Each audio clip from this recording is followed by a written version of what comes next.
What is going on, everybody? And welcome to episode 4 of Time to Talk Denver. We are going to strictly talk about the Nuggets off season. Is there a lot that the Nuggets can do?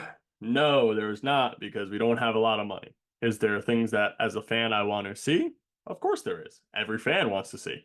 Um, First thing I'm going to get into is a very interesting article written by, I believe his name's Brett Siegel from the Clutch Points app. He's an NBA insider and reporter for them. And his article is strictly talking about Denver and what they should do this offseason.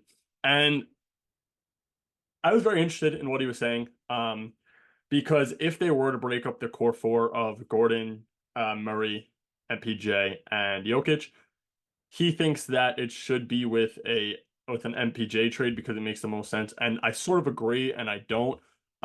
Would I like to see MPJ go? No, I wouldn't. I nobody would. He's the number three guy, fantastic shooter during the season. Were the points he was making valid on why? Yes, and those points were one, he was terrible in game seven this year and lost in the playoff game. Two, he was terrible in the finals against the Heat. And three, he's on just about a max contract. And can that money be used elsewhere for depth? Yes. Will the depth be good enough to fill in for what he contributes? Probably not. And that's the only reason I'm skeptical of doing that. The other thing that's stated in this article is something that I'm a little nervous about. And at the same time, there is an opportunity to do a lot with this. And that is KCP not accepting his player option of about $15 million. Why? Because he could probably get a 1 year, 20 million. In his hopes, he could probably get that offer from a contender like the Philadelphia 76ers, somebody who need a 3-and-D wing. They do desperately. And KCP's a guy. He's proven he's won, I believe, two finals, one with the Lakers, one with the Nuggets. And he was one of the biggest. He was one of the biggest pieces of the Nuggets finals last year. That trade to the Wizards was amazing for Denver. Again, Monte Morris, guy that I miss on the team, and Will Barton, who isn't in the NBA anymore for KCP, which is an amazing move. So those are two things that I think are very interesting. Obviously, I wouldn't like to see KCP leave. If he does, who do I think will fill that role? I hope, and again, this is another thing that Brett Siegel had wrote in the article. You would hope that Denver continues to develop their guys the way that they did with MPJ, because MPJ wasn't a good defender when we got him. He was just a 6'10" body that could shoot. So hopefully they develop Strother. Hopefully they develop Payne Watson into, an offensive threat for Payne Watson, and they develop Strother into a player that he could take that. I think that Christian Brown may step up into that role if KCP leaves and we don't get anybody else. Christian Brown can step up into that role, but Strother might be able to take over that shooting role if he becomes a better defender. He proved during this season that he could have his 20-point games if he needed them. Um, and again, I like both of them. I think that Strother maybe should have gotten an opportunity in the playoffs to relieve some of KCP's minutes, some of Jamal's minutes. We needed something that wasn't Reggie Jackson. Um, and again, there was no depth this year. I mean, our depth during the season was Colin Gillespie, who didn't end up not even playing in the playoffs. He didn't suit up. I believe he got hurt again. So hopefully KCP doesn't decline his option. But if he does, we're going to be limited on money. So we're going to get into the players that I hope we do get, and I think as a fan we should push after depending on contracts. Because the hard thing with this is some of these guys were on terrible contracts for them, but probably going to get higher contracts next year because they proved that they could get it their contract year. Like the not the likes of Tobias Harris who did the complete opposite, or Clay who did the complete opposite. I think that Clay will still get money from the Magic. Don't get me wrong, but Tobias Harris needs to get signed by somebody, and I don't know who's going to give him the contract that he was just on. I don't think anybody. So we're going to go by position. We'll go point guard, shooting guard, small forward, power forward, center if there are. Point guard, the realistic people. I'm going to go over the people who I don't think are realistic, but I would like to see if we could try to make a push for them without getting rid of one of the core four.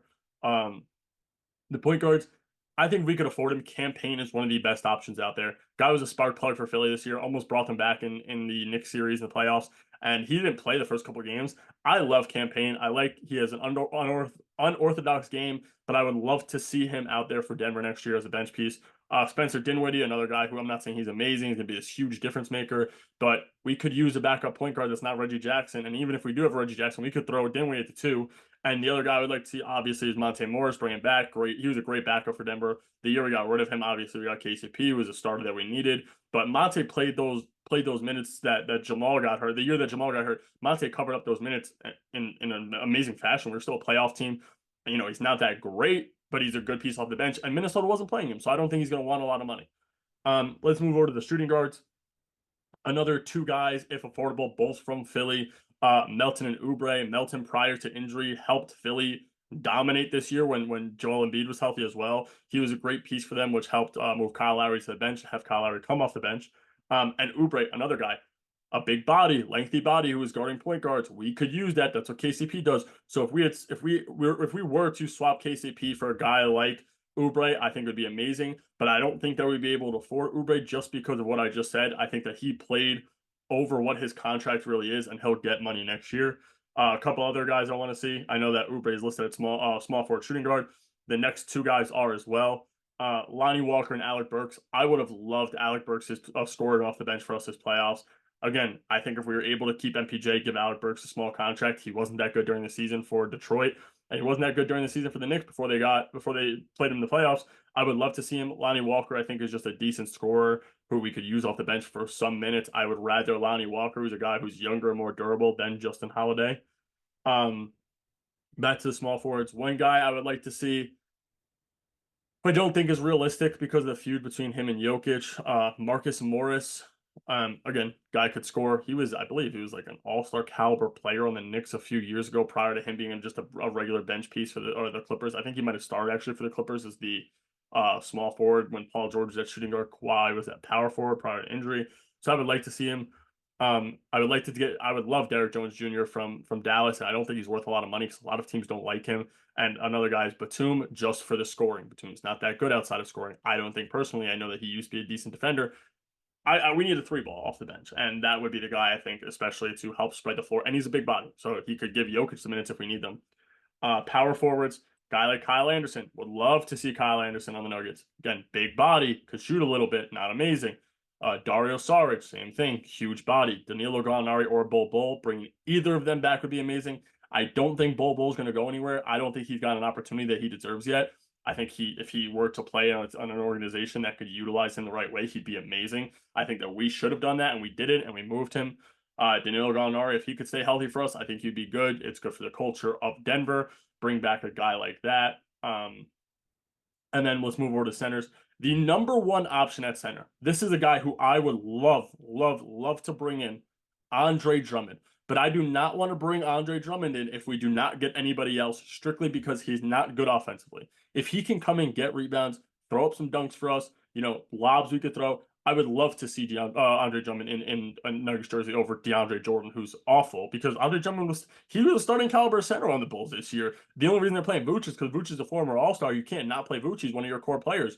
I would love Andre Drummond on the Nuggets next year. Another guy I'm huge on, and this guy doesn't cost anything, is Chimezie Metu. Another guy who could stretch the floor a little bit. Christmas Day this year for the Suns, prior to them just getting rid of him, I believe they might have cut him. I believe he dropped like 20 and like 15 or something like that. His stat line was amazing. And again, we just need a big to stretch the floor. A couple other guys, Muscala, Mason Plumlee, Mo Bamba. Those are guys who are realistic for the Nuggets to get without overpaying.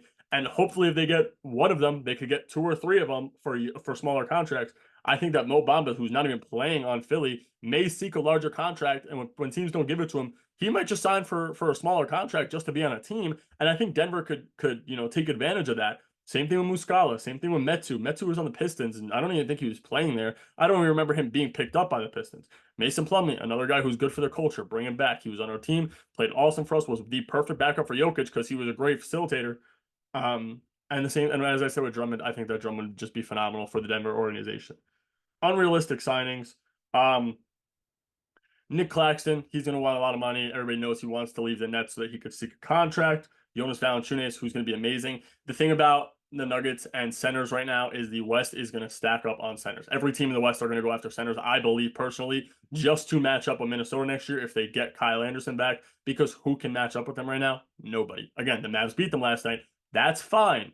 That's fine. The Mavs beat them, and that's completely okay. But anybody could use bigs. Nobody could. I think that the Mavs going into this series have the depth for the big man position that the Nuggets didn't. I'm not saying they're amazing, but if Gafford and Lively were to go down, they could bring in a guy like Dwight Powell, who's fine. He's not amazing, but he's fine. He's a big body. So I would love to see the Nuggets get Jonas Valanciunas just to stack up on a big, another big, James Wiseman. I think that Wiseman's another big body, young, let him develop. I think Jokic might be able to help him. Not saying he's good. I think he's going to seek a lot of money that I don't want to give him, but unrealistic for us to get him. Some more guys, James Harden, again, older guy, scoring. I don't know if we bring him off the bench or start him. I think that he would ruin the chemistry a little bit between our starting five, but if we could bring him off the bench, he wouldn't take that role. I know, but I would love it. Toby Harris, another guy who struggled in the playoffs, wasn't good, was on way too big of a deal, but he had a terrible year, and I don't think that teams are willing to pay him what he was getting, but I would love to see him anyway. And I know it's very unrealistic because he's going to seek after a lot of money, but I would like to see Toby Harris. I know he's in talks with, I think, the Pistons, the Magic, but I would like to see him. This guy, the next the next two I would say are super unrealistic, and that's Buddy Hield and Siakam. I don't see them going anywhere for less than 15, 20 million a year. And unless we get rid of KCP, it's not going to happen, which is fine. Again, it's okay to dream, I guess. And then I would like to see Fultz or Trent Jr. Just as guard depth, as I said before. I over Fultz and Trent Jr., I would like Campaign or Monte or Dinwiddie back more. And I think that those are realistic contracts that we could offer. Maybe not Dinwiddie, but I think that we could get Campaign or we could get Monte on smaller deals. I just get nervous that Philly will bring Campaign back to after seeing what he did in the playoffs for them. And the last thing I want to cover for the beginning of the offseason, obviously the offseason hasn't even started, so this is just things that I would want to do prior to the draft. I think this is controversial, and this is a hot take. I think Denver should shop, not trade, shop Jamal Murray, Aaron Gordon, and PJ. Shop them. Don't trade them. Just see what you could get. Not unless you're bringing, I'm not saying you need the same caliber of a guy as like, let's say we get rid of Jamal Murray. Not saying you need the caliber, but check what's out there, man. Jamal Murray we can't afford to have Jamal Murray in another playoff run struggle like he did this year. I'm not saying he did 2 years ago. 2 years ago, he had the backup. I'm not saying that he can't have a backup. What I'm saying is that he showed that he's not durable enough to play the minutes that he played. This year, the entire playoffs, he was hurt. He was dealing with leg injuries. He was dealing with an elbow injury going into game 7. So I think that you shop it. Just look at what's out there. Aaron Gordon is making too much money to not be able to score the ball. If you have 5 minutes left in a game and Aaron Gordon can't touch the ball on offense, I think that's a problem, especially when he's one of your core players, and we need a bucket. I think that might be, and I know he's a fantastic defender, but that just might be a reason to shop him. Not saying trade any of them, just look at what's out there. And I guess we'll see. And obviously, I'll be covering more of what's happening in the offseason as soon as it happens. This is just to get an episode of what I would like to see in the offseason happen before the offseason even starts. So that's going to do it for me, guys. Thank you guys for checking it out. Hope to see you guys in the next episode.